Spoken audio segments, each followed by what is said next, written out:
খুবই ভালো, মানে পুরো জেনুইন ছেলে। আপনি কোনো চিন্তা করবেন না, ও পড়াশোনাও ঠিকঠাক করে। আপনি পুরো নিশ্চিন্তে বাড়ি চলে যান, আমরা এদিকে সবাই আছি তো ওকে দেখার জন্য। আচ্ছা ঠিক আছে। হ্যাঁ রে, তোরা তো জানিস না আমার বাবার প্রচুর টাকা। আমাদের দুটো বড় বড় 4 চাকা থারও আছে। এ তোরা এত বড় লোক? তা নাই তো কি বলছি, আমাদের এত টাকা আছে না যে টাকা গুনার জন্য আমার বাবা একটা লোক রেখে দিয়েছে। এত টাকা আমাদের তো কিছুই নেই। আচ্ছা তোদের যদি এতই টাকা থাকে তাহলে স্কুলে আসার সময় হেঁটে আসিস কেন? আরে পাগল, তুই বুঝবি না, এটা হচ্ছে বড় লোকদের ব্যাপার।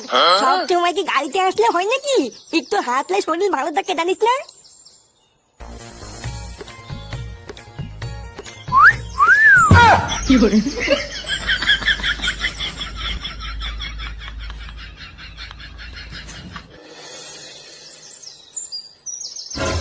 নান্টু, এই চুদির ভাই নান্টু।